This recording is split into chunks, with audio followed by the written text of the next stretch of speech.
says it like this: love thy neighbor as yourself. Is it possible that you're struggling like that to love others because you have not even learned to love? You don't have to look anywhere, just consider looking anywhere. Praise God. If you're struggling loving you, it's going to be almost difficult, if not for some, impossible to love others. Because you will love through the lens to which you perceive.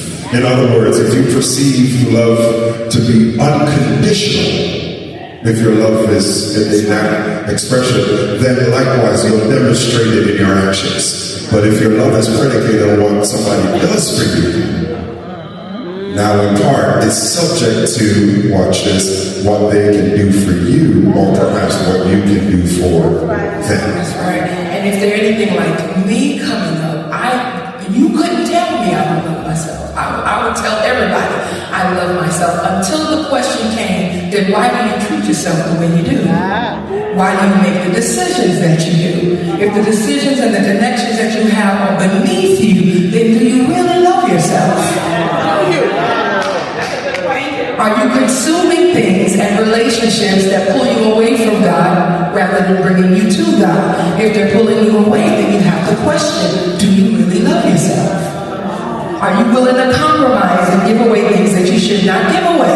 Do you really love? Okay, let's stay focused. Do you really love yourself? It's so important. You know, one of the things I know, and being transparent even the more, there were many days that I woke up not necessarily feeling like being in. That's right. Do I need to go any further?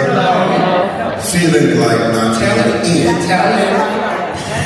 Don't think for a moment that even when it comes to your own walk with God, there are times where you don't feel like being. But then you think about what He did for you.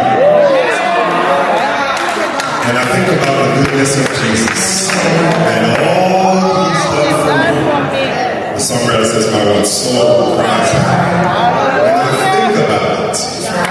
That's the most powerful revelation to have, to recognize in part that there's more that we have in common than we at times have in different. That's right. But many times the enemy has us looking at what we don't have versus what we do.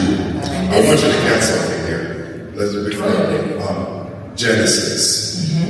All the garden and that which is within is yours. Watch this. But this one tree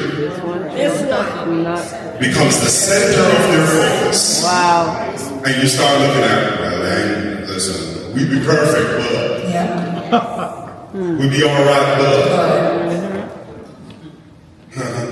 and we diminish. We, in this word, in other words, we maximize what we should minimize.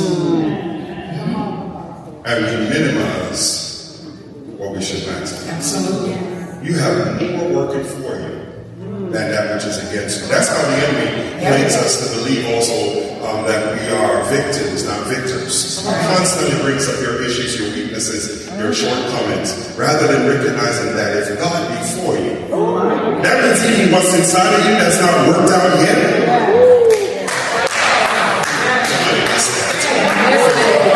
God before you, who can